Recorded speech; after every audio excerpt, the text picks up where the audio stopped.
ghostly figures, doors opening and shutting on their own, and the sound of footsteps in an empty house. It sounds like the opening scene from a horror film, doesn't it? But one man in Sheffield says it's been a reality for 19 years. So on the first night that I got the keys to the house, I was sat here there were 6 of us sat around a Monopoly board just here on the floor, and a good friend of mine looked over his shoulder. He was sat on this side, he looked over his left shoulder and saw an apparition of a lady staring back at him, sat on an invisible chair. Another thing that's happened in here, my wife was sat here, I was sat here, and the door handle over here about 10 o'clock one night, it's a spring-loaded door handle, came down, the door opened, got a creak to it as well, to about there. I was sat on the sofa and bent my head around and said, hello? The door handle snapped up and the door slammed. I had to then sit and question what my wife had just seen, because that was the first thing I'd physically seen with my own eyes move in the house without nobody there to disturb it. Williams says he's a skeptic with an open mind, but has written a book documenting experiences him and his friends have had in the house. It's now an Amazon bestseller.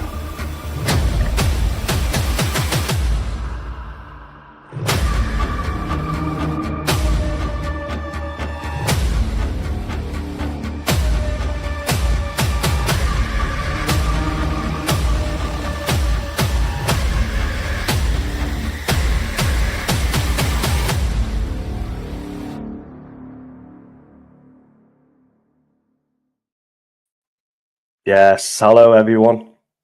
How's it going? Crazy to see so many people in here already. 384. Wow, incredible. Massive shout out to Beardo for bringing these weirdos over. Ouija Brothers in the house. Nice to see you.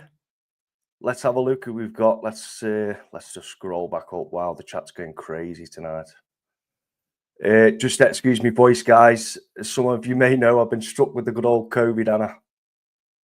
Bad all week, not been able to get out. Mark has actually been on holiday anyway, so I would have gone out alone, which probably would have been a bit boring. So I've just been sat at home, twiddling my thumbs, no videos to edit or anything. So it's been pretty much a downer of a week, to be fair. But it is ending on a high, so that's all good.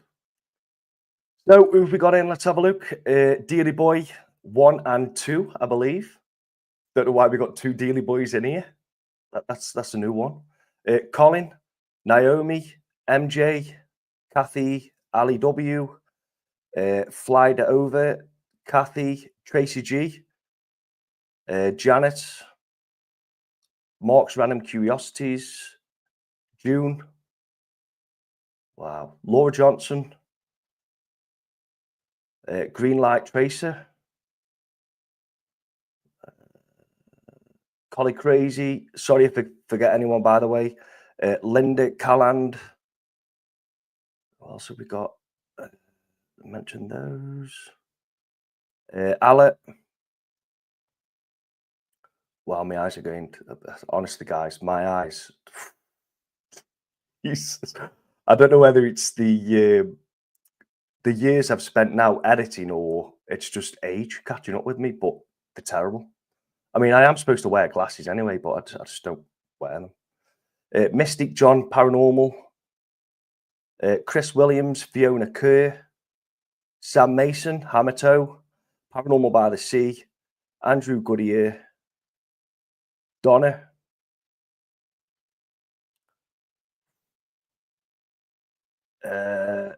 NUFC, Stacey Summers, Chris, John, Angela, Kaz Scarlett, Beardo Gets Scared.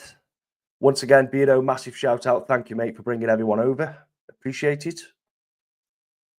Susan Creed, David Binch, Paranormal Pursuits, Legally Blind Guy, Roger, Buki, Haunted Echoes. How are you, Ian? Hope you're well, mate. Mrs. Bob's Beard. Michelle Hardman. Shally. Faye. Bob the Beard. Nice name. Lionheart. Victoria H. Juanita George. Sorry if I mispronounce any of the names. Chris Banks. JM's Creature Comforts. Tara. I think that might. Philip, Kaz. Angie McAdam. Wow, man, there's so many in here tonight, guys. Sorry if I've missed anyone. Double K. Wow, so many people. Thank you all for joining anyway. Really, really do appreciate it. I'll try and get to the very last of the comments.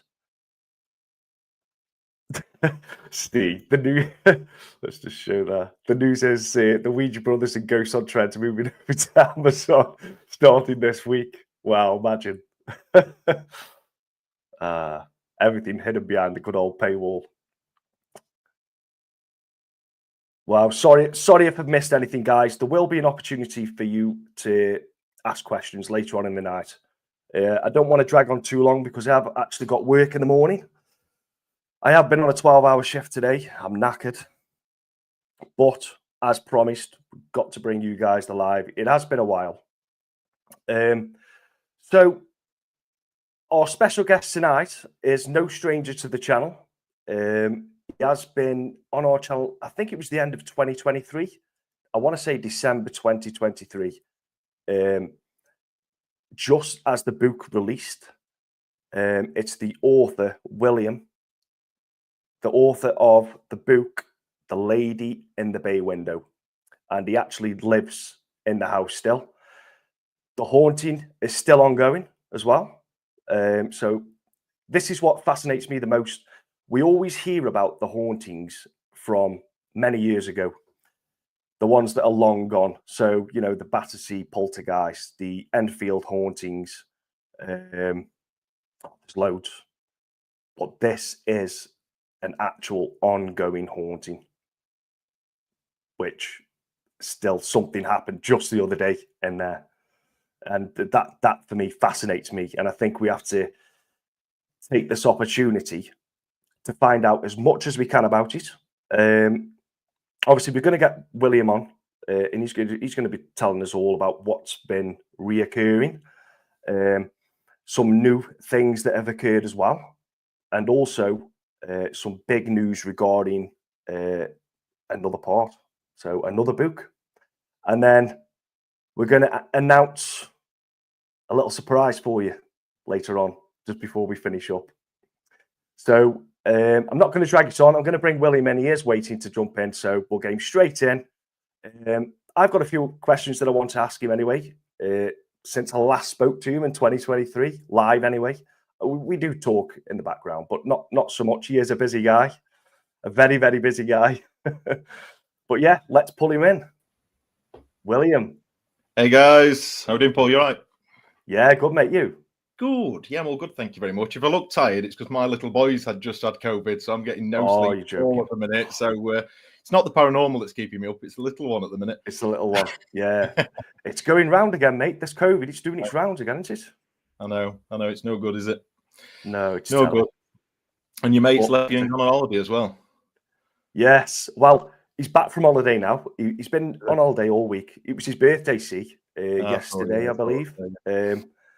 And then he's in work tonight. He's back in work. So, yeah, unfortunately, he couldn't be by my side as he usually is. My little sidekick, Mark. Yeah. But he will be watching.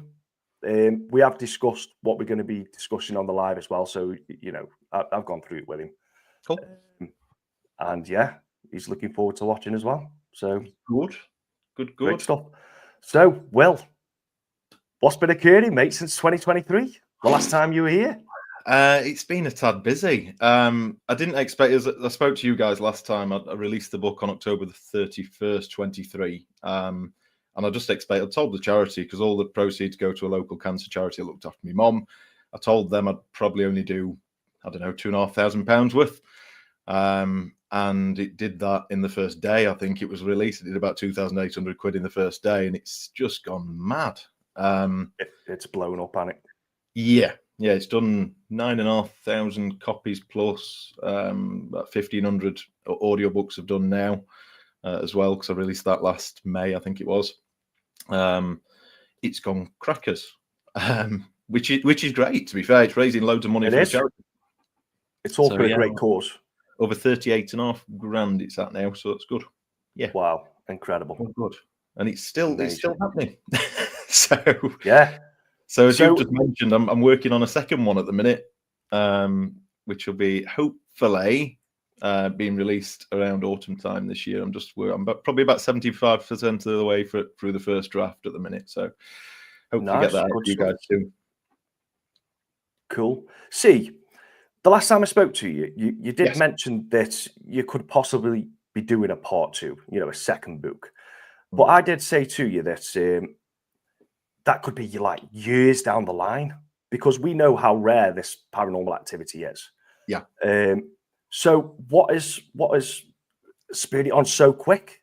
Well, I've got basically, I think from the first book coming out and starting to write the first book, to be fair, I've started putting dates and times down on my phone as to when significant things happen, not just the odd footsteps, because we get that quite a bit, but when significant things happen, any sort of poltergeist activity, that sort of stuff, I've started noting down times and dates. And I got to a stage where basically I looked at it and thought, I've nearly got about a book's worth here. I mean, I won't make anything up for it. It's all, they're all true stories in the book. So I wasn't going to rush through it and just chuck something out there.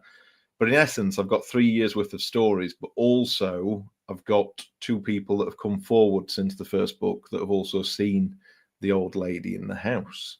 One of which is somebody I don't know. He's a neighbour who lived across the road. I interviewed him about 2 weeks back now. Really nice guy.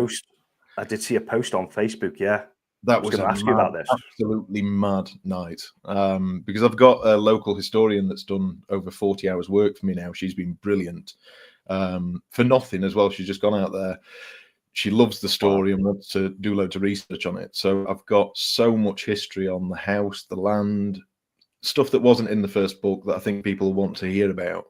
But I've also got photos of the families that lived here. And it wasn't just one lady that lived here from new, like I was told by the neighbours when I bought the house. So yeah, showing the guy the photos was an interesting thing when I interviewed him.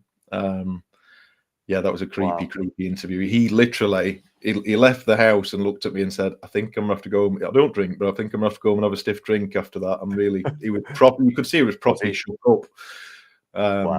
After the conversation. It's really good, to be fair. So I think it's safe to say then, the first book just literally opened up the doors. Yeah. For everyone to read. Obviously, thousands of people have read the book, enjoyed the book. I've seen the reviews, almost 5 stars, isn't it? Amazon #1. Yeah. Mad, absolutely crackers. 3 different categories, I believe. Yeah. So it's literally opened up the floodgates. People have then shown a lot of interest, and people have come forward. Obviously, another witness saying that they've seen this lady who used to live across the road from you. Yep. So therefore, there's your second book. That just explains it, doesn't it? Basically, yeah. Wow. But we've had quite a few bits happen over the last 3 years anyway, which I've obviously noted down. I'll put all these into the second book, but I'll treat you to a couple while we're on the call. So just feel free to quiz me on anything on there. Nice. I might have to refer to my phone for dates and times and things because I'm still working on the book at the minute, but they're all there. So yeah, great stuff. So the activity then. So I believe I asked you this question last time, or it could have been Mark. I think Mark might have asked this question. The activity, is it certain times of the year? Not really, no. And I can't find. I've even looked into, and I know this might sound crackers to you, but I've even looked into stuff like lunar cycles to see if it's anything to do with that and all sorts of stuff. There's no rhyme or reason to it from what I can see to the times and dates. But the second book will have times and dates to everything. So if anybody please just step forward and say, well, that's because of this, please tell me. But I can't see any sort of regularity to it. It's sort of every couple of months, and I think I told you this last time, we call it the Week of Madness. And to put it in context, the last Week of Madness we had started on the 2nd of Jan. So we are well overdue for a Week of Madness. But we've had stuff happen since, but not in the scale of when we have this sort of week of madness where stuff sort of starts a bit small and then sort of builds up throughout a week, maybe 2 weeks. And that one was probably one of the scariest weeks I've had in the property. Yeah. And I've been here 20 years now. Wow. So, and a lot of the stuff doesn't scare me in the house because a lot of the stuff normally doesn't happen to me. It happens to visitors and friends and family that have stayed here and stuff. It's, as you read the first, well, you listened to the audiobook, didn't you? But yes, yeah. A lot of there's probably only 3 or 4 stories in that are about me, stuff actually happening to me. But I have seen things in the house now with my own eyes, and haven't seen the old lady, as 6 other people have that don't know each other and described her exactly the same and stuff. But I haven't seen her yet. But seen plenty of stuff, and we've had quite a bit of poltergeist activity. In fact, to be fair, the first podcast I did, I don't know if I told you this back in December 23 when we had our call, but the first podcast I did was with a lady from the States. And while I was sat where I am now, there were 2 knocks on the door. It was about a similar sort of time of night. And there were 2 knocks on this door next to me. And that's what my wife would do normally, because this is my office. I work from home 2 days a weck. Okay. And she'd knock on the door if she was making a brew or whatever, or just to get my attention for the little one or whatever. But I heard 2 pretty similar to her knocks. It just sounded like something was mimicking her knocks. And I sort of jumped up and said, 1 second, open the door. Nobody there, ran downstairs, and my wife and my little one are sat downstairs. There's nobody else in the house. But it was as clear as day. And I sort of sat back down and said, did you hear that? Did you hear the knocking on the podcast? But she'd not heard it her end, but it was weird. Yeah. Very strange. Hmm. Would you see? This is what I love the most about this story, because you're a skeptic, aren't you? At heart, I'm a logical person. I know things have happened here because I've even heard voices in the house.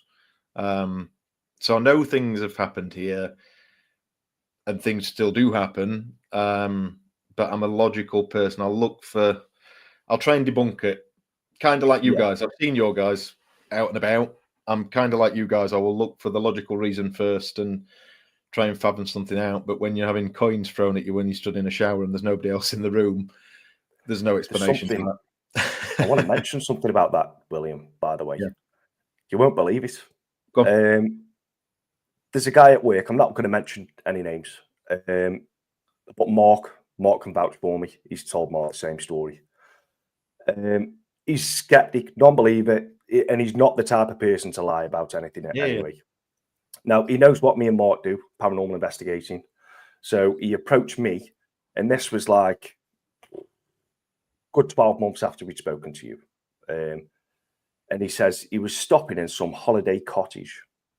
He was getting in the shower, and a 5p coin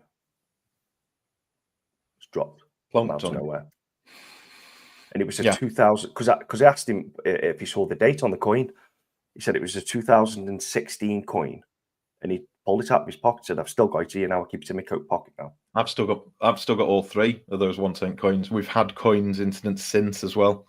We've had 2 different coin incidents, and one of which was quite creepy for a mate of mine who was in the first book, Ian, who he doesn't like coming to my house. He definitely won't go upstairs in my house. No. He's quite scared of the paranormal side of things that happen here because stuff has happened to him. But yeah, I got a picture message from his missus when they'd been at our house. It's only a couple of months back. I think I posted it on the Facebook page. She texts me saying, "I hope your spirit's not followed me back home. We've just found a 1-cent coin outside our bedroom door on the landing." So really? From the point of them going home, they got home at sort of 11:30, I think, that night. 12 o'clock at night. Wow. He's got up to go to the toilet in the middle of the night and opened the door, and there's a 1-cent coin outside his door. It's strange, isn't it? It's strange. Yeah. I mean, it's American coins. It's like, why is it American coin? Really weird. It is really strange because it's not just these instances where I've come across this. There's a lot more online that involves coins. Yeah. For whatever reason, I don't know. Very strange. Very strange. Yeah. Yeah, and I found a 25-cent coin in exactly the same spot on the carpet in the bedroom floor where I found the original coin that I kept finding in that spot. 2 days on the bounce, I found it at first. But yeah, 25-cent American coin, exactly the same spot on the carpet, just plonked in the middle. Nothing else on the floor, no other coins anywhere to be seen, just there.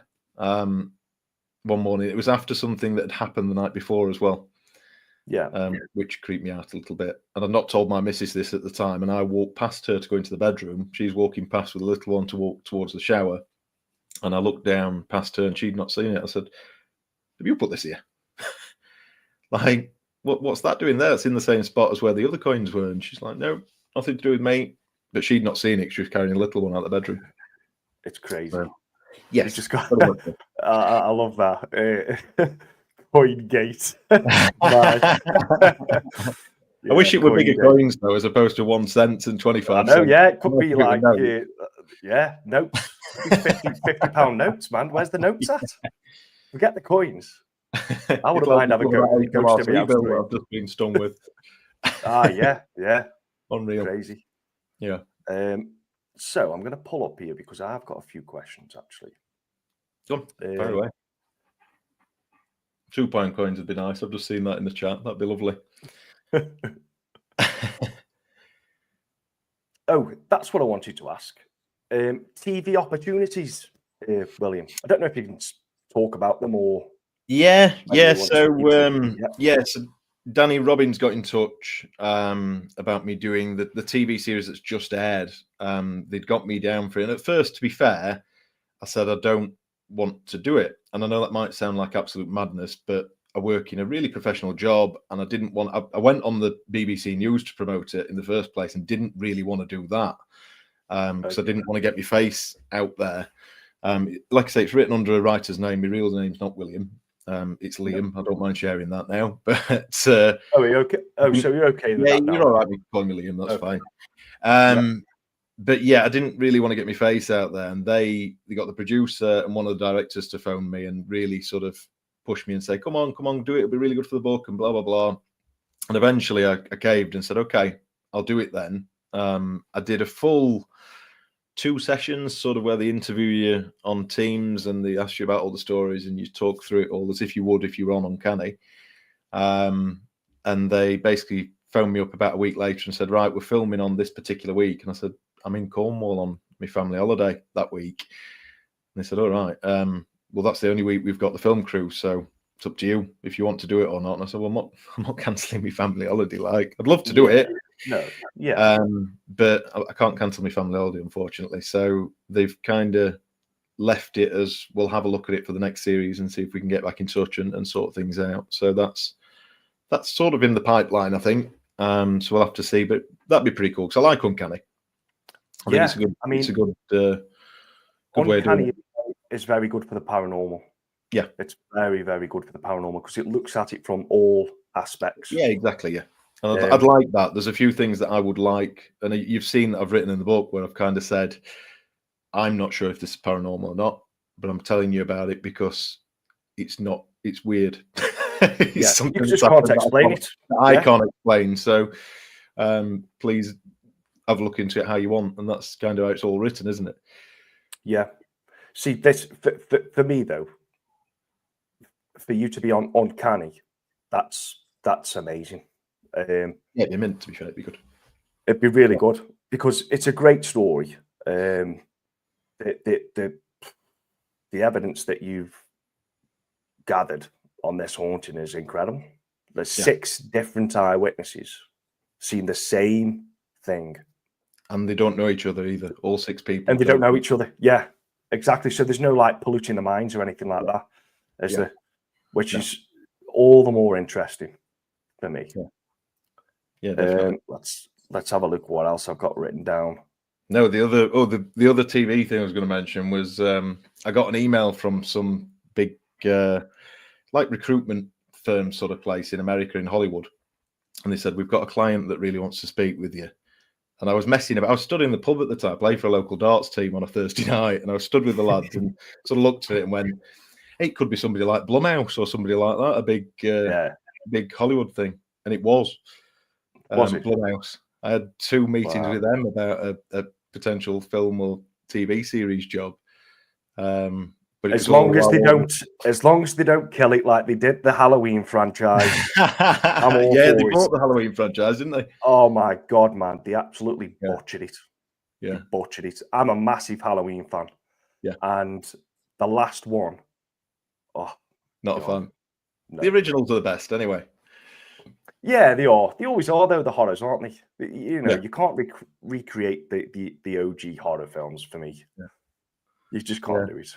No, I agree. But no, that's interesting. So, are they still talking, or That went down the line of they looked at doing a docu-series or potential feature film with it, and then all the writers thing here where they had loads of redundancies. I think they had about 40% redundancies across the business, and the people I was speaking with were those people. So yeah, that kind of got cut short. But I've got a couple of other people that have looked at potentially doing something with film and TV and stuff. So we've still got a couple of irons in the fire, and there's somebody writing a play about it at the minute, no way. which would be quite cool. So yeah, loads of little things like that. It's been an interesting couple of years since the book's been, well, year and a half. Yeah, since the book's been out. Met some interesting great people. stuff. See, it's always nice to have that interest, but for me, like, we know that the movies always over dramatize things, don't we? 100%. And add in the stuff, you know, the spicy stuff to for the audience, basically. Yeah. Like, from your perspective, let's say if a film was made about the haunting in your property, Yep. but then it was over dramatized, would that bother you? I actually spoke about this with my dad because I think the actual fear within the book is because I'm telling it from my point of view and just saying this happened, this happened, this happened, this is how I feel about it. And I think that's why it's scary. It's because it could happen to anybody else out there. It's not, none of it's fudged or made up or over dramatized. It's just, this is what happened. This is how I felt about it. Yeah. And I think that's why people are scared about it.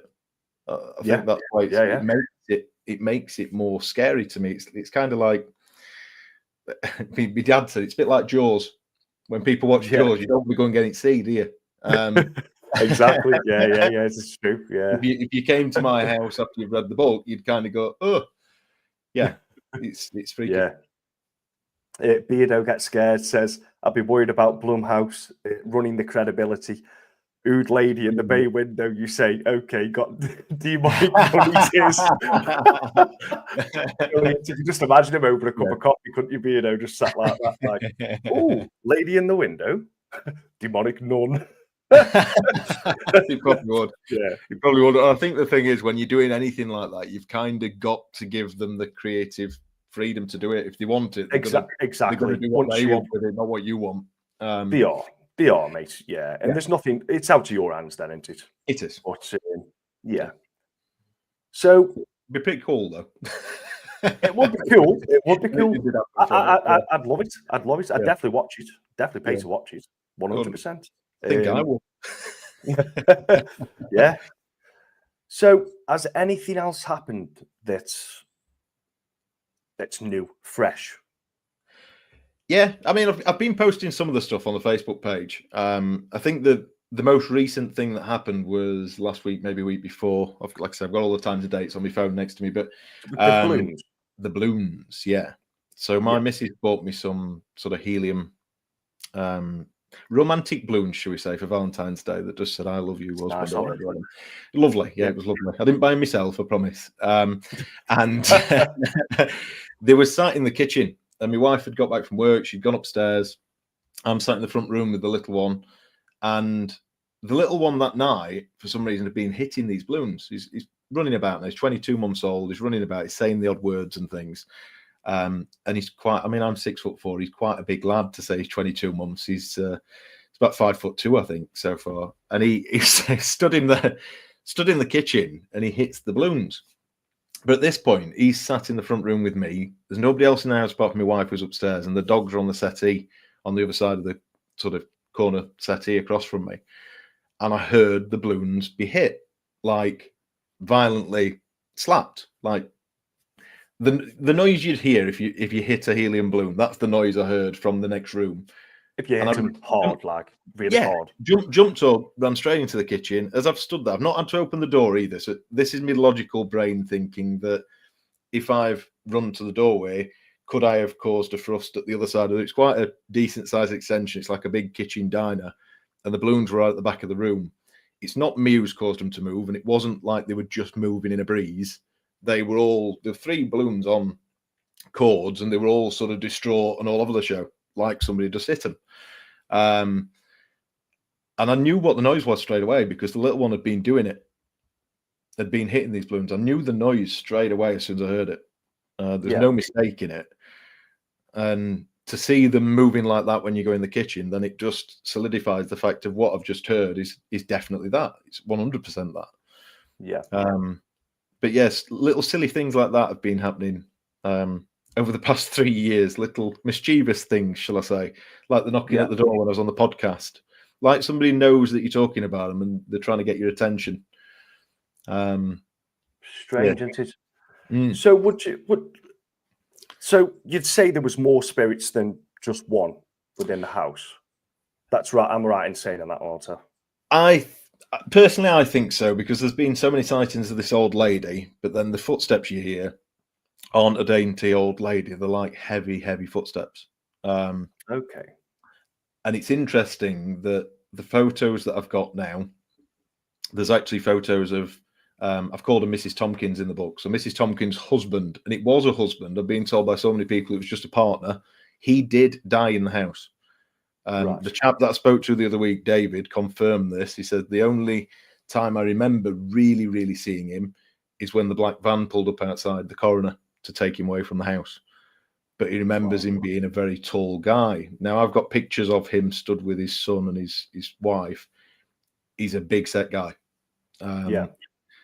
Big set guy. So that correlates for me with the heavy footsteps. It's somebody big. It's a big set person with, it sounds like boots on walking around. It's weird. Yeah. So Len 68 says, Liam, have you ever caught anything strange on camera? I believe you have, haven't you, Liam? Yes. Yeah, got a few things. I've saved a couple of CCTV. The funny thing is, because over the last couple of years, I've had CCTV fitted outside the house. I've got a Ring doorbell outside the house as well, and CCTV covering the whole of the outside of the house. And there's one for one of the stories for the second book that happened pretty much straight after, which is a weird, almost like a white smoke going past my wife's car at the end of the drive. But it's caught on the Ring doorbell. And the reason it's caught is because I pay the subscription for the Ring doorbell where it picks up the facial recognition stuff. So it'll tell you if it's motion detected at the front door, or it'll say there's a person detected at your front door. And it doesn't go off unless there's a person there. I've not had it do that, apart from these instances and one other instance, which was another weird thing that happened. But on this particular night, it's 10 to 12 at night, I heard the person detected at the front door. I thought, oh, the bloody hell's outside my house at 10 to 12 at night. So I've jumped up out the chair, looked out the bay window, and I saw the security light flicker on, but not stay on. It stays on for 30 seconds every time, and it flickered on. And that's nothing to do with the CCTV. It's completely separate to the Ring doorbell. It's a different control and everything. It's wired up different. But obviously something had been there. So I've checked at the front door, I've opened it, nobody there, gone back in, looking on the CCTV, can't see anything, but I just see the light flicker. And I went back out to check my logical brain, went back out to check the security light and stood there, and it stayed on for 30 seconds and went off. I thought, why did it just bloody flicker? And also this thing with the person detected, it's seen a facial recognition. I looked on the Ring doorbell and I've got 2 videos. 10 minutes later, it happened again 10 minutes later, this person detected at the front door after that.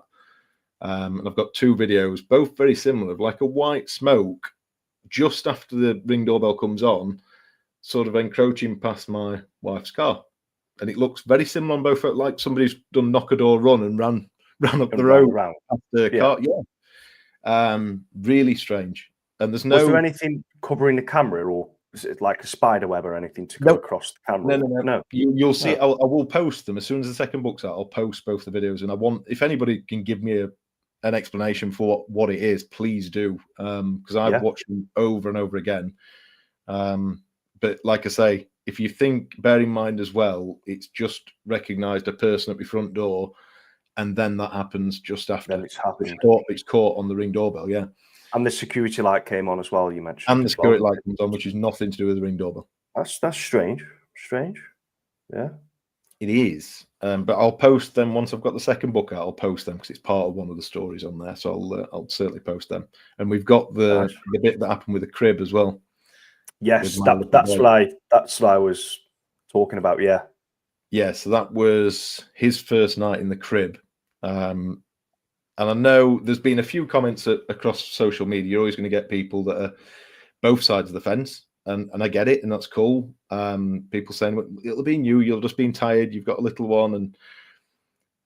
But we've recreated the video, and I've put those videos online, and you can see that it's not my arm, and it's definitely not my wife's arm, unless my wife's got bigger arms than me, which she hasn't, by the way. I have seen those videos. It's quite interesting, to be fair. It is. And it's never happened since. It's a one-off. No. We've caught some orbs on the thing. I'm not a big firm believer in orbs, but we've caught some like orb things on the baby monitor video, but nothing untoward like that. And that was quite a weird video. If you've seen that, it's very strange. The arm sort of looks like it goes through the side of the crib. Yeah, it does. That's how it looks. Yeah, it's strange. It is very strange, that video. See, that's it. Obviously, because you haven't released the other the CCTV outside the house. That's why I just thought that's the only that's all you had video evidence wise. And there's the other video of the two knocks. The first time I ever tried to communicate with whatever it is in the house, which I posted many moons before the book came out, I think, which was just basically me sat with my wife asking, is anyone here? And a skeptic, I know what a skeptic would say. There's somebody else up in the house that's just banged the fist on the floor. I'm not about that. And that's that genuine. Well, you can hear from the reaction from my wife who was sat next to me. She hates all this stuff that goes on in the house, by the way. I'm quite freaked out by a few things. The balloon thing last week, genuinely, the hairs were standing up on my arms because I knew what I'd just witnessed. And there's nobody there. But yeah, she gets really creeped out. And if you hear her voice on that video, she literally screams, "We need to get out of this house now. We need to move. We need to go." She's really creeped out by it, which is totally understandable. Understandable. So Roger says, "Is there an atmosphere in the house?" Sometimes, yes, not always. I think if it was quite an oppressive atmosphere, like it can be all the time, I don't think I'd want to be here. I've been here 20 years. I did actually go to look at another house last weekend. Last weekend it was, last Sunday. You did speak to me, didn't you, last week, saying, do you know anyone who'd like to rent a haunted house? Yeah, because I don't want to sell it. I love the house. It's my home. I've had it for 20 years. I don't want to sell it. But if we want to grow our little family, we need something a little bit bigger than this 3-bed semi. So yeah, I don't want to sell up. I'd prefer to rent it, I think. Yeah. If anybody's willing to do that, and you can go through what I've been through for 20 years. Anyone want to rent out a haunted house? Let us know.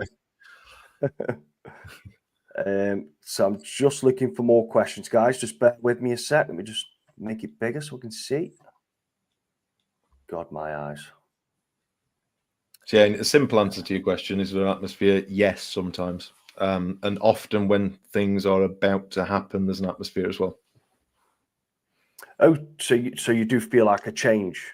Yeah. Before a few things have happened, we've felt a change or something. And like I say, that with the balloons the other night, whether it's just nerves of what's just happened and I've just witnessed, but they felt an atmosphere in that kitchen when I walked in there. And I was very quick to kind of walk back out of there to get into the front room away from whatever was in there at the time. And I'm not normally freaked out by stuff in the house, to be fair, but that kind of, it sort of said, it literally made the hair stand up on my arms, like I say. Yeah. And my wife came downstairs as I was stood there looking at the hairs on my arms in the front room. She's like, "You all right?" I went, kind of, but yeah, something weird just happened. It does throw you off, doesn't it, when there's, you know, something, because obviously you say you get a feeling, so Yeah. you can't describe that feeling. Do you know what I mean? It's very personal. It's like anxiety. It's like a Yeah. chest tightening sort of feeling. I don't know how to explain it. You're right. I don't know how to explain it, but it's strange. And do you get many temperature changes in the house at all? No, but we have had them, but we don't get many. Yeah. Okay. Yeah, we've had them in the front room a couple of times. And bear in mind, I literally renovated the whole house: windows, floors, doors, ceilings, you name it. Yeah. The whole thing's been renovated, so it's pretty airtight. And I know it's a 1936 house; it's never going to be perfect, but yeah, there shouldn't be a draft appearing in the front room from nowhere. So John Boy Patton says, "Do your neighbours have any similar activity?" No. I'll tell you what. There's quite a famous story. So I'm doing a show with a lad who runs, I don't know if you've seen him, Adrian Finney runs Strange Britain. He's written a few books about local hauntings in Manchester, Nottingham, Sheffield. They're all pretty much ignored. Yeah.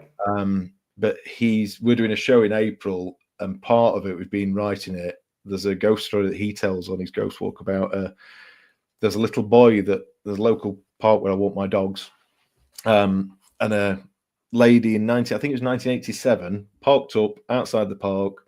Little boy in the back of the car. Little boy looks up and he's talking to somebody in the car, and his mom sort of questions him what's happened there, and he says, "Little boy that was hung in the tree has got in the car. He wants to come home with us." Anyway, long story short, that lady lived about 4 doors up from me on my road. We found out while we're researching all this. And it was all, you can find it on Google, you can find the story on there, but she had a lot of stuff happen in her house after that incident, loads of poltergeist activity in the house. Wow. But I never knew that until we were doing research for this thing that we're doing. Your property, yeah. Wow, it's only like 3 or 4 doors up on the other side of the road. So yes, neighbours haven't had similar stuff to me, but that was 1987, 3 or 4 doors up. That was quite bad poltergeist activity, to the stage of getting the house cleansed and all that sort of stuff. Wow. So yeah. I'm just going through here now. So Mark says, "Good old Mark. Mark, how are you, mate? You're not working too hard." Gutted you're not here, mate, with us having the chat, but at least you're listening. Saying that, William, my nan's footsteps were loud and heavy when I tried to pitch your bag. That's great. That's great. Yeah, my nan's were as well when she was running after you with a flip-flop on her hand trying to catch you. Brilliant. I love it. Let's have a look. Any more questions? Have I missed any?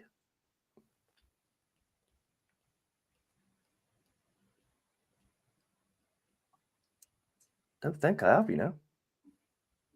Oh, Ouija Brothers. How much is the rent? Genuinely, I don't know because I haven't looked at it yet. I just saw it was actually my wife sent me a property that's sort of half an hour from here, 4-bed detached, slightly bigger than this. So we went to have a look at it. That's the only stage I'm at the minute. But in my head, I don't want to sell this house because you'll never find another house like this. I can pretty much guarantee you that. It's weird to say because I've been here 20 years, so I don't know pretty much anything else. But yeah, don't know is the honest answer yet. But if you're interested, please give me a shout because I've put an offer in for this other house. Wow. Well, I'm sure Steve will remain interested. I mean, we could probably rent it together. I don't know. Maybe it's a maybe. We could probably get other people involved. I don't know, but who knows? Who knows what the future holds? Exactly. Yeah. I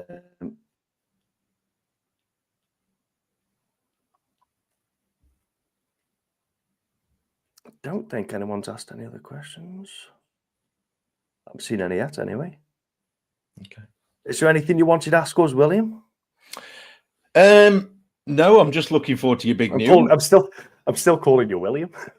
Mate, you're all right, don't worry. Either's fine. Either's fine. No, I'm looking forward to your big news coming out, to be fair. Yeah. I can tell you a bit more about that guy if you want that came round for the interview the other week, because that was fascinating stuff. So he lived across the road, bang across the road since 1967. So he knew the family, the Tompkins, that lived here, and grew up on this street.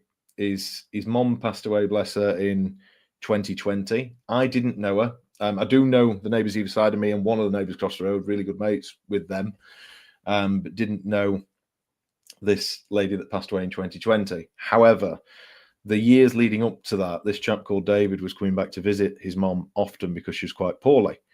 And one of the weeks he came back, he was stood in the front room, just sort of middle of the day, nothing eerie about it. And he actually said to me at the time, he said it was a nothing moment. There was nothing really to it.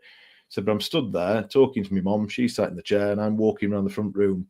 And he looked out of his front bay window, or his mom's front bay window, up at my property at number 333, as I've called it in the book, and saw what he believed to be Mrs. Tompkins just staring out into space. And he said the weird thing that he thought about it at the time was she was quite a private individual and you'd never really see her around. She won't come out of the house. She just potted around in her own house. She loved the property, but you'd never really see her. This is Mrs. Tompkinson. Yeah, Tompkins. Is it Miss or Miss Tompkins? Mrs. Tompkins. Mrs. Okay. Yeah. So he's seen her stood in the bay window at the top bedroom window. Didn't really think much of it at the time, but thought that's a bit strange. You never really see her. About a week later, he's chatting to his mom. He's gone back to look after his mom again. He's chatting away to her, and he said things have changed a little bit around here, haven't they? With people moving out, and he says, but they're still here next door, aren't they? And obviously the Tompkins are still in across the road. And his mom looked at him and said, oh no, Mrs. Tompkins died years ago. And he just kind of thought, wow. Shit, I saw, excuse me, I saw her. No, did you find me? Yeah. I saw her. And he didn't tell his mom this because his mom was poorly at the time. He just kind of felt the shock of, I saw her the week before. But he never really told anybody at the time. He's a massive skeptic, never really told anybody at the time. And then the book kind of fell into his hands because his sister read it and realized what street I was talking about and that they grew up on this street, and realized the family I was talking about. And she passed him the book, and he got to about chapter 10 in the book and contacted me on Facebook. He just said, I had to reach out and speak with you. I need to talk with you. I saw this lady in the bay window. Wow. And when I showed him the pictures, this is the weird thing, is I showed him pictures of the Tompkins family. So wife, husband, son, all probably, well, wife and husband probably in the mid-40s, I'd say, on the picture. So bear in mind, she died at 87 years old. The other picture is of her mom that I've since found out through this historian. She lived here and died here.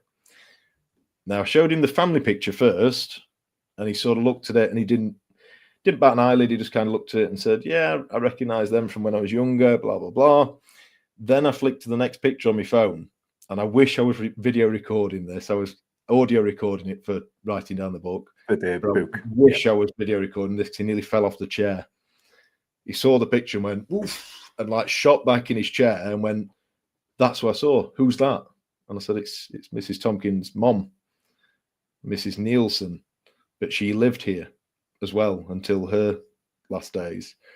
And he went, why? He literally was sat like shaking his arms, like rubbing his arms across the table from me. He was like, that was who I saw in the window. That was the lady I saw. So potentially the lady in the bay window could be either one or two. We're saying it's the lady's mother. Yeah, I think I've not managed to get around all of them yet. Bear in mind, 2 of them don't live in this country anymore. But I've not managed to show everybody, but I've shown 3 of them who've seen the old lady in the house, and they've said it's the mom.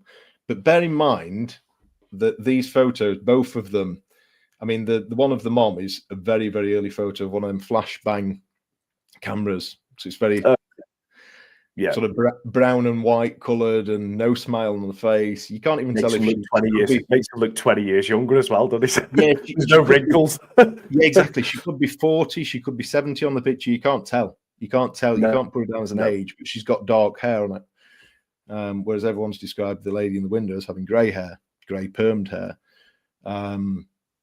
But yeah, the ones that have seen the pictures have said it's her. It's not the younger one. But again, you're looking at a picture of someone in the 40s on the other one. So it's not like you're seeing an old lady. She could have aged and been slightly different or whatever. Yeah. Interesting to say the least, though. I mean, all these revelations coming out now, it's mad, isn't it? It's crazy. Yeah. It's great, to be fair. So Dixie Pixie says, has anything like the knife incident ever happened again? I mean, you've had some 30s drive stuff going on in there, haven't you? Like the knife with the knives. Yeah, the knife thing was a bit of a one-off, to be fair. We have had some weird poltergeist activity. Even the last week of Madness we had back in January was a strange one with a few little bits of poltergeist activity, one of which was some marigolds being thrown across a room. Just not seen visually with my own eyes, but again, I'm sat in the front room, they're in the kitchen. They live, my missus uses them when she's doing the pots, and they live on the island in the middle of the kitchen. To put it in context, for them to get to where they were 5 foot away, they'd have to be thrown, and they'd have to go over the chairs, which are like bar stools, up to the island for them to get to where they were, in the middle of the floor, sort of separated apart. But I heard the noise of them hitting the floor, them yellow rubber gloves, marigolds. Yeah. Heard the noise of them hitting the floor, ran straight in, and there they are, two rubber gloves banging in the middle of the room, not near any tables, no nothing. And I just kind of thought, well, they've gone 5 foot from the back of the draining board, and if they fell off the back of the draining board, like I said, there's 2 bar stools. They're just gonna hit the bar stool. Well, to be fair, they'd be on the island. Yeah, there's another foot before the end of the island, sort of thing. But yeah, very strange. So we do have poltergeist activity, but not necessarily nasty like the knives. Yeah. So the knife incident was just one occasion, then, wasn't it? It was, yeah. Yeah, it was just one. And that was when we were talking earlier about when I said, I don't know if that's paranormal or not. The logical side of me says, Sunday morning, I've gone to sleep, a bit hungover. I was in my early 20s. I'd had a bit of a house party the night before. I'd fallen asleep at 9 o'clock when the last person left in the morning, and my new tenant was in the next room, the lady who was renting from me. And I went back to sleep from 9 to 11 o'clock with the front door left unlocked. Now, we've discussed this. I know we discussed it last time. Like for these knives to be buried 2-inch deep into an oak floor, you've got to use a hammer or something. And I'm in the room above where it happened. So you'd have thought I would hear it. But also, who in the right mind on a Sunday morning would go into somebody's house and do that with some cooking knives? Just do that randomly. Leave a couple of cupboards open in the kitchen, cutlery drawer open, and put 5 knives from a knife block in the floor, and then leave and not take anything. When my car comes there, it doesn't make sense. I don't know. But that was the story that I really questioned in the book, to say, I don't know if this is paranormal. It could have been some lunatic that got in the house and did something like that, but it's a nice area. I've been here 20 years for a reason. It's a nice area. Yeah. I've never had any trouble, touch wood, like that. Excuse me. Not from the living, anyway. No. Dead cold. Hey, Mark, how's it going, mate? I'm a tad late to this party, but skipped along. Did I hear correctly? You'll be on Uncanny soon, William. Lovely bloke is Danny Robbins. I've met him a few times. He was a nice, but yeah, I've met him a couple of times now. He's a good guy. I hope so now. I know I said I was a bit sort of skeptical about going on that myself. But yeah, I hope it does now, to be fair. But I'm not certain on it. So we've got emails back and forth. We'll see what happens with it. Hopefully, I'm praying. I'd love to see your story on Uncanny. What, me looking gormless on television? That's what it is. No, you present yourself really well. Cheers, mate. Man. You do. Not as good as you guys. No, we're terrible. We just wing it. We do. I get mega nervous about stuff like we this. just hit record on the camera and that's it. We're off. Yeah. Right, let's have a look. Have we got any more? Robin Sherrill says, have you ever set up cameras around the house? So you discussed that earlier, didn't you, regarding cameras? Yeah, we've had baby monitors and stuff. A lot of people have said, why don't you have locked off cameras here and there? And I think the biggest thing is privacy. Yeah, of course. It's not something I've ever really done. I've done it. We did it when we had a paranormal investigation team in last time when I wrote the book. I had a paranormal investigation team in the house. I set up my video recorder on the door at the bottom of the stairs where we've had loads of activity, shadows under the door, footsteps, door handle moving on its own, as in spring-loaded door handle coming down, door opening, slamming. I set it up there thinking that we might capture something. Didn't get anything visual, but did get a really creepy voice say, be quiet, like a whispered voice into the microphone while we were in the other side of the extension at the other side of the house. So nobody in the house said that, but you pick it up on the mic, and I've got that recording. Wow. And again, with that, I phoned my dad, who lives 5 minutes down the road, and said, do me a favor, nip in, put these headphones on, listen to this. I'm not going to tell you what I think it says, but I want you to have a listen and tell me what it says. That's the issue with these recordings, isn't it? Yeah. If you Kieran O'Keefe hit the nail on the head, didn't he, with the on the Uncanny, the latest Green Lantern or whatever it is thing that he did. Yeah, that little toy that he puts down, and you hear two different things. It's like wow, unreal. And that's how your brain functions, you know. Yeah. But yeah, he heard the same thing as me. He just literally listened to it a couple of times and just gave me the headphones and said, somebody's saying be quiet. And I went, there's nobody in the room though when it was said. Wow. And it's whispered into the microphone of the camera. So where does the sound even come from? Yeah. That was good. Strange. That was good evidence. Ido's made a very good point here. Could it be the same lady, but at different points in her life? Who knows? Yeah. It could be.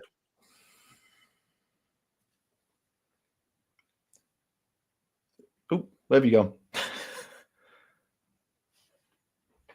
Oh, I'm back. Oh, we lost you then. Yeah. So don't do that to me. Put spotlight on me. I'm nervous about these sorts of things. I left you alone then, didn't I? Anyway, sorry about that, mate. All right, I'm back. I've misclicked. Definitely need to change that function on the mouse. Have we got any more questions? Let's have a look. Oh, here's a good one. So Laura Johnson says, has the activity increased since you have had a child? Not, I wouldn't say necessarily increased, but as I said before, I think there's been some more sort of mischievous stuff happening. But I don't think it's since we've had the little one, although the times kind of coincide anyway, because I was writing the book while my partner was pregnant. Yeah. And I think it's more to do with writing the book and talking about it, and whatever it is that's here can kind of gets that. Because a lot of stuff has happened while I've been writing the book, and while I've been writing the second book as well. Stuff has been happening. So I don't know. It sounds strange to say it, but it feels to me like somebody knows that you're talking about them and wants to get your attention. Yeah, very strange. Weird. And I know it's been a while since those paranormal investigators came to investigate your house. Yes. Did they capture anything interesting or? Yeah, I mean, I wrote about this in the book, but yes, they did. They brought loads of gadgets and gizmos that were going off from the off. And there were loads of different stuff as well. You'll know these tools a lot better than me, but REM pods and EMF meters and all sorts of stuff that they put in where basically the lady had been seen in this certain area where we'd now knocked that building down and put an extension in. It was now inside. And I said, you want to set up some stuff around there? That's where she's been seen. and all these devices went off at the same time, like somebody was there. And then we had I can't remember what these things were called, but there were these lights on the floor that go off as like a motion REM pods. deception thing. Motion sensors. Yeah, well, Capsules. they had them set up going out of the room and up Okay. the stairs. So loads of them set up. And there were times where they went off one by one, like somebody was walking out the room and then walking back into the room. That was a bit weird. Yeah.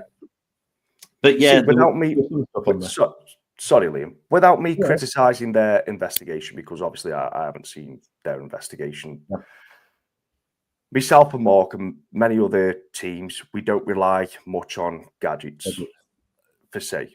Now, my issue would be you've got live electricity going through that house. Yep. So gadgets would trigger anyway. Yeah. Fair play. I'm not saying they did just because of that. I'm not saying that, but I'm just honest. You know. No, I get that. I'm only ever going to be honest. And the biggest evidence for me that night, and I didn't tell them this, but I had my laptop recording at the top of the stairs, and the noises we got on that, footsteps, a door slamming that coincided with us hearing the door slam while we were downstairs. There's no windows open.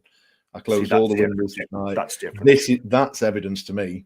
That's as a logical person, that's evidence. I actually put in the book, there were some apps that they used that I was kind of like, you can make an app do anything. I'm with you on that sort of stuff. I think anything electrical, you make it do what you want now, especially with AI stuff, which wasn't around really then. Scary. Yeah, very much so. Yeah. But yeah, I mean, hearing a door close and you've heard footsteps. We heard something being thrown at a wall as well. And that was creepy because they'd left and I was listening back to the recording on my own. I couldn't see anything on it up until the last minute of this 30-minute recording. And I saw these sound waves coming up. I thought, what's that? And you hear like a playful hum, like a lady like humming along like a melody. And then something being thrown at a wall, it sounded like a TV remote, like the battery's coming out of it when it hits the wall. But I went back upstairs to have a look around. There's nothing on the floor. There's nothing around where the laptop had just been left at the top of the stairs. Nothing on the floors at all. I'm quite a tidy person. There's notes on the floors. It's always overnight and stuff.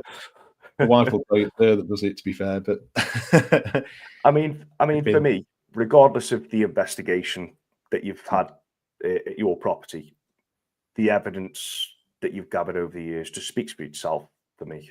You're a genuine bloke. There's no need for you to lie. Yeah. Skeptic. Do you know what I mean? Your story has never changed since day one. No. You're not in this for money. All your money goes to charity. You didn't even want to put your own name to it. You didn't want the fame and fortune from it. That tells me everything I need to know. I believe that you have a genuine haunting, and I do, you know, and so do a lot of other people. I'm with you on that, and you know from the book side of things, at the beginning I say I'm a 19-year-old lad. I'm a fully fledged skeptic. By the end of it, I'm a skeptic that's got an open mind because stuff's happened to me, not because of what other people have said and other witnesses. Stuff that's happened to me personally.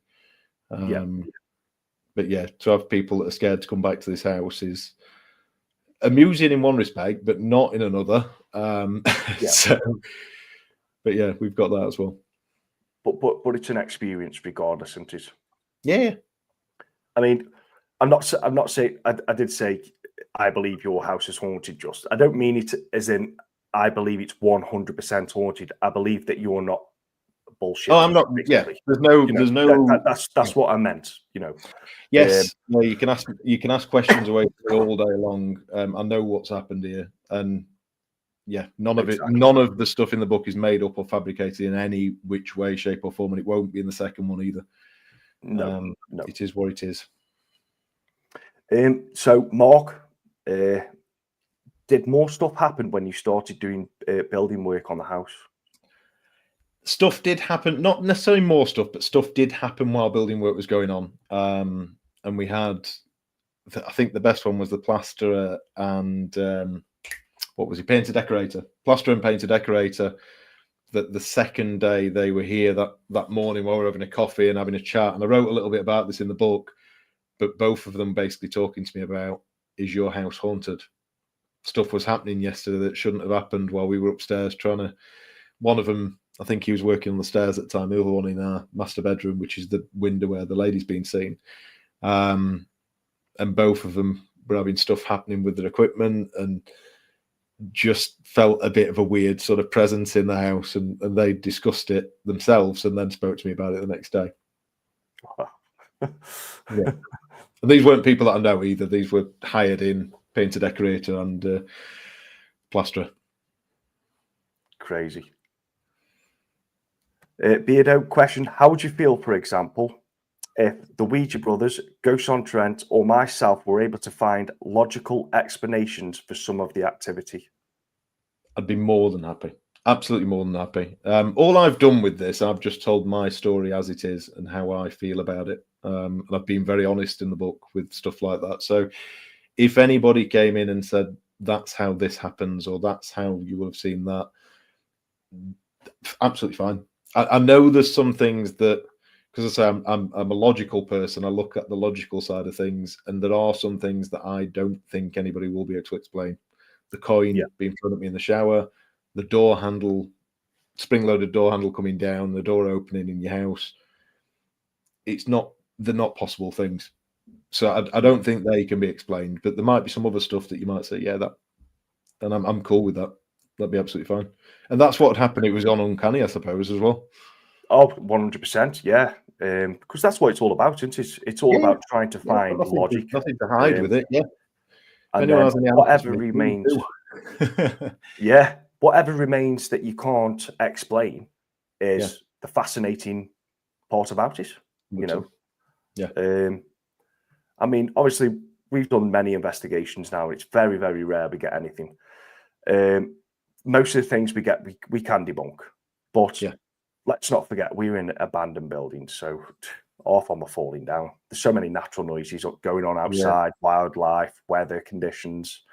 But me and Mark have had instances where we've had things happen and we just cannot explain them. And that's what keeps you going.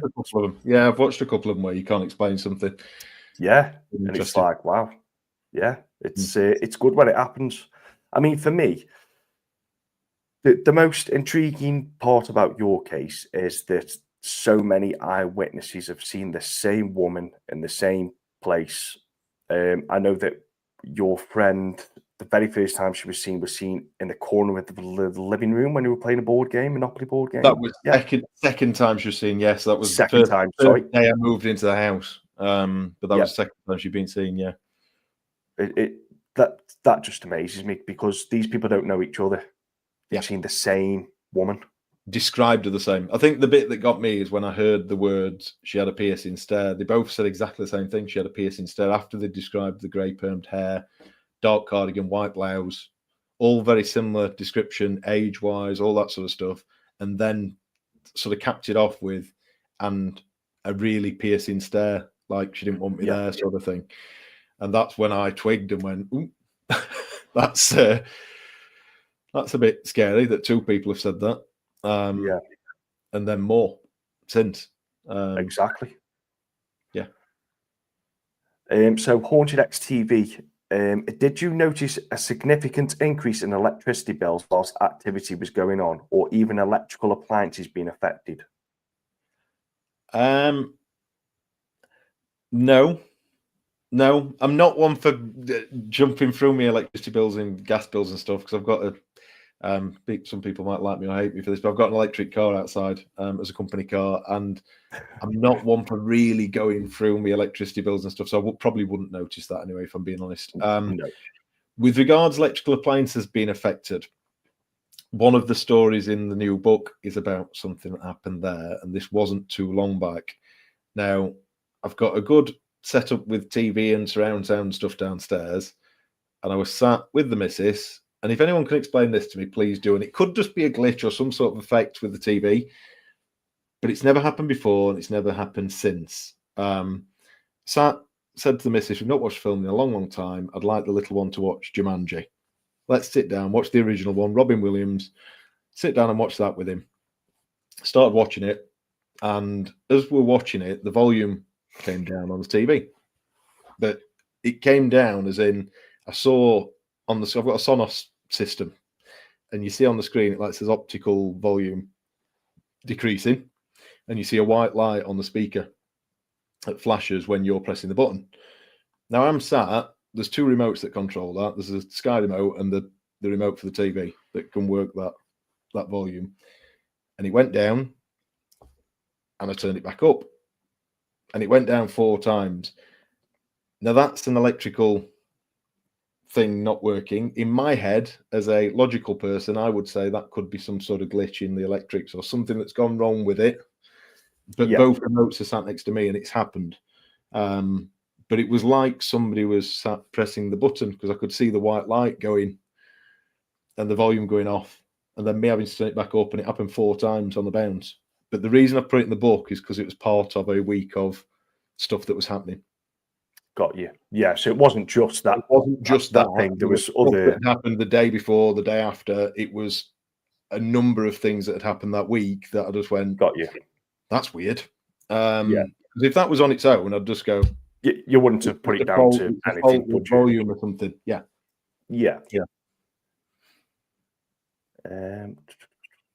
Here we go. Collie's got a good one.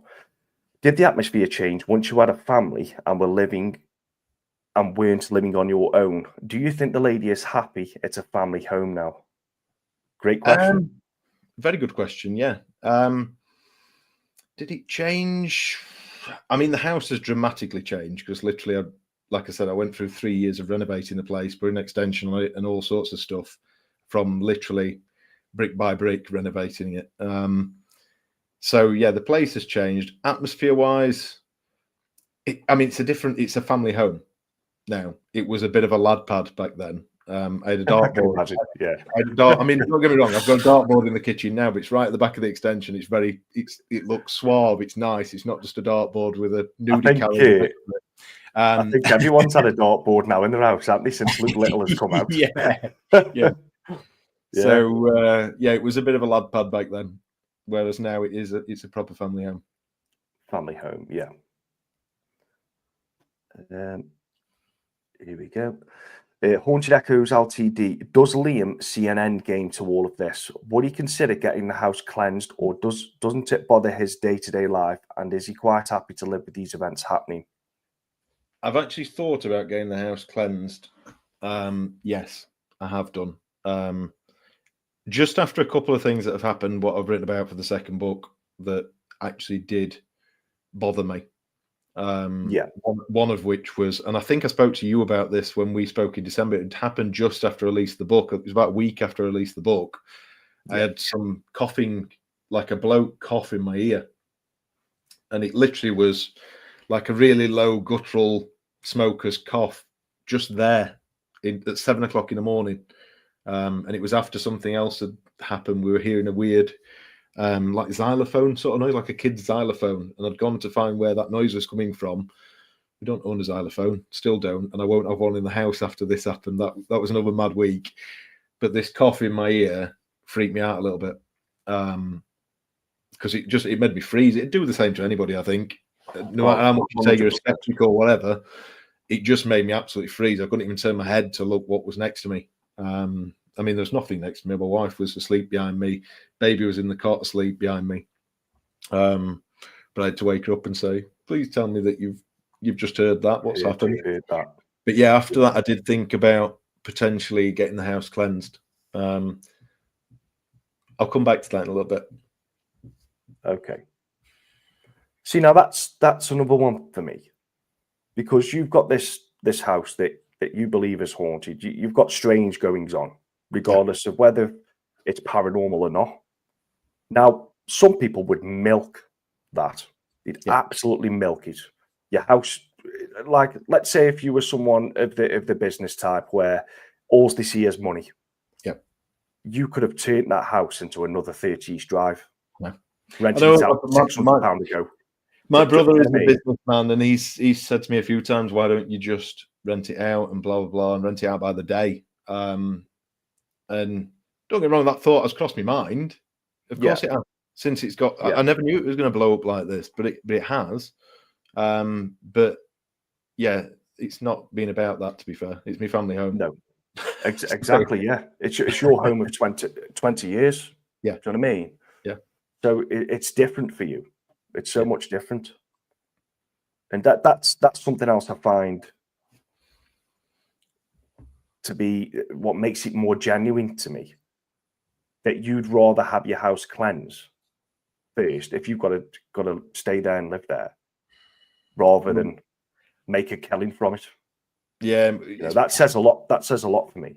It's my dad who keeps trying to push me to get the house cleansed. He's bothered about it as well, and he keeps saying you need to get it cleansed. And I've just said, yeah, tell you what, let me release the second book and have another think about it. Yeah. That's where I'm at the minute. So I might do at some stage get it cleansed. Yeah. Lynn, Liam, did you warn your partner before she moved in? And how did she cope with the I didn't activity? have to, because she saw the old lady in the window on one of our first dates. So, well, I say I didn't have to. I had to actually speak with her because she thought it was my nan or something in the house. When she saw her from outside, we were getting out of a taxi. It's in the first book, one of the stories in there. She saw the old lady in the window, thought it was my nan or somebody, and I had to walk in the house and explain to her, no, a few people have seen this old lady and it's potentially haunted my house. But yeah, I didn't want to scare her off.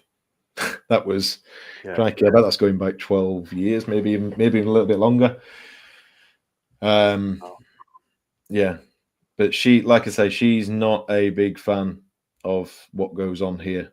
No, at all. Well, So if I could get another house tomorrow, she would move out of this house. Yeah. Even with all the work we've had done and made it our home, she would move out of this house tomorrow if we could get another house tomorrow. Yeah. That's crazy. Hmm. Well, it's not great. It's not crazy. It's the right thing to do, you know. But like, as a paranormal investigator, it's like, whoa, that's crazy. You know what I mean? Like, we're foaming at the mouth, you know. To be fair, it intrigues me. It intrigues me now, especially now that I've been writing. I've met so many, like you guys. I've never met you guys. If I hadn't written this book, I've never met you guys. No, exactly. I've met so many interesting people in the last sort of 18 months or whatever.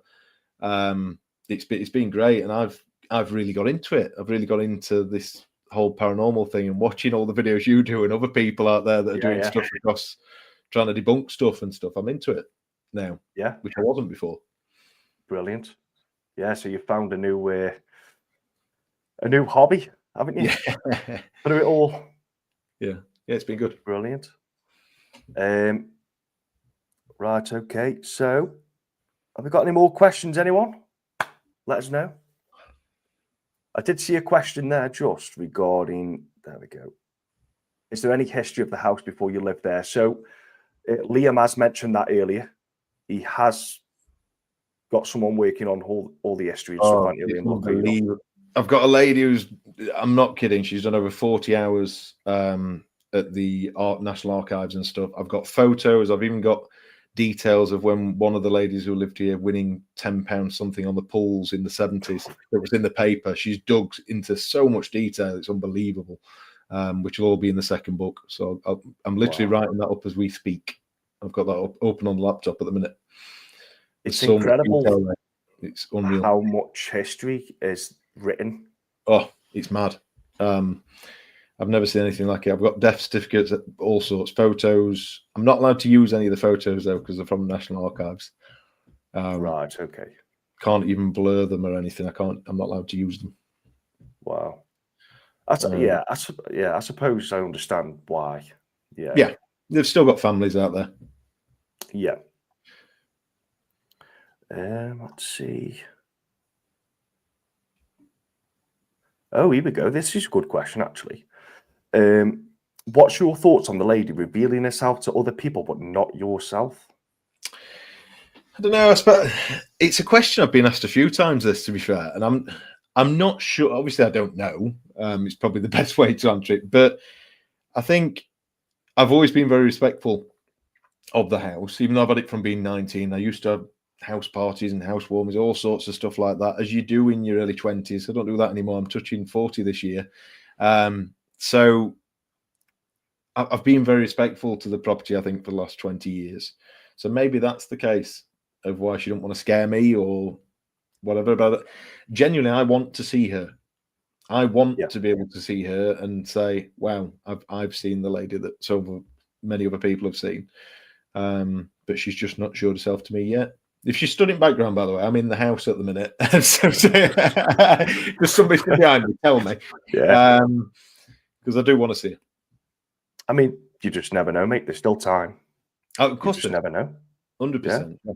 You'll be messaging me tomorrow. You never guess what. I've seen it. So, Mrs. Q, in your book, you talk about the couch lifting and a friend never to return. How does this friend feel about the experience now? So the lad who I've called Brad in the book, all the names are changed of everybody in the book. I probably only see him, I bump into him about once a year now. He still lives quite local, but he's never been back to the house. It's probably been, crikey, about 17 years now or something, I think, since he's not been here. He was genuinely creeped out. Obviously, we spoke about it before I wrote it in the book, and he was going to come here before Christmas that year in 2023 when we did our chat. Yeah, he was going to come here and have a beer with me, and he bottled it and wouldn't come. He just said, "I can't. I'll meet you at the pub at the top of the road, but I cannot come in that house." Wow. So he was really, really creeped out. He's not a happy bunny about this house. He left that day and said he would never come back, and he hasn't. Wow. Yeah, that says everything, doesn't it, really? Yeah. From his one experience, it's just put him off from entering the house at all. I mean... Yeah. And I've got other mates, like I say, that won't go upstairs in the house. But he's never been back to the house. That's a bit different. Wow, it makes it so interesting for me. It really, really does. Amazing. So, any more questions, guys? We've answered quite a lot. Liam, you've done well tonight, mate. Yeah, it's no problem at all. Yeah. Like I said, living off about 4 hours sleep with little one not being well. Oh, I know, mate. It's crazy, isn't it? So, yeah. It's hard work. Enjoyed it. Been really good. Thank you for having me. Yeah, anytime, mate. Anytime. I can't believe it's been 2 years since we last spoke. Well, it's not been quite 2 years, but... About a year and a half, isn't it? Yeah, about a year and a half. Yeah, a year and a half. How fast has that gone? Very, very fast, yeah. That's crazy. Crazy. So, anyway, for the big announcement, do you want to tell them, Liam? Do you want me to tell them? Yeah, go on, tell them. Let them have it. So, for the second book, I was looking for a bit of a famous person to come into the house so I can write about him as a paranormal investigator. And I've reached out to Paul and Mark. I promised them when we spoke back in December 2023, they said, could we ever come in the house? And I went, you both seem sound. Yeah, not a problem. So I've invited them round to come to the house. You come in on the 20th. I've not got the date in front of me. Is it 21st? April. 21st of April. Yeah. 21st of April. The guys are coming to my house. I've said they can stop here. So the dogs will be shipped off to my dad's. My missus and the little one are going to her auntie and uncle's, and you will have the house to yourselves to investigate and see what you find. Brilliant. We cannot wait. I can't wait either. I've seen your investigations, and I know you're like me, you're logical thinkers. So yeah, I can't wait either. It'll be really, really good. Really exciting. Only thing I've said, very nervous. Can't film from outside the house because I don't want to. No, other than that, you've got free reign of the house. Brilliant. Yeah, we can't wait. And we want to thank you so much as well for the opportunity. Oh, no worries. No worries at all. Yeah, we will be staying the whole night, guys. We will have as many cameras as possible. We will take a lot of cameras with us. Film literally everything. We'll be filming throughout the day as well, interviews and stuff with Liam. But yeah, it's going to be one hell of a video. It's going to be one hell of a video to edit. It's going to be huge. But as for Paranormal Activity, who knows? I mean, we could capture something amazing there, or it could just be another quiet night. But we know how the paranormal works. It's not all fun and games. It's not they're not monkeys, as we always say, performing monkeys, where you turn up to a place and say, "Oh, do this," and something happens. We know this. We know this. But it'll be amazing if something was to happen that we couldn't explain. I genuinely cannot wait for you to come round and try and entice whatever it is out to come and play. Yeah, it'll be very, very interesting. Mm. And me and Mark are revved up about it. I was speaking to Mark just the other day about it, and we were like, "Yeah, I can't wait for this one." It's been a long time coming, though, hasn't it? Obviously, we've been busy. You've been busy. The book blew up, so you were busy doing other things. We were busy doing other things, but now is the time. Perfect. I've said to Mark, he said he was going to bring me some oatcakes, didn't he? Last time we spoke, so yes. Mark, get the oatcakes in, kid. Can you bring some oatcakes for me? Oh, he'll bring you loads, mate. He'll bring you loads. We'll have them for breakfast the next morning as well. Sounds good to me, mate. Sounds good to me. But no, that's the big announcement from us. Yeah, great stuff. Thanks again for joining us, mate. Really thanks appreciate for having your me, time. I've enjoyed it, mate. It's a shame Mark was just back off his jollies. Be good to say hello, mate. Yeah, send my regards. Will do, and he'll be seeing you shortly anyway. You will. You will. April next month. We'll soon come round. That will. It will. Anyway, mate, I'll let you get off because I know you've got a lad that's unwell. And I have, pal. Thank you, and I hope you get better too. Cheers, mate. We hope your lad gets well soon. Cheers, mate. And I'll speak to you soon, mate, and can't wait to investigate. Thanks, buddy. Not a problem at all. Look forward to seeing you. Sure, our viewers can't wait to see it. And thank you for all your questions as well, guys. It's been interesting. Thank you. Brilliant. Cheers, Liam. Take care, mate. Right, guys. See you in a bit. See you, mate.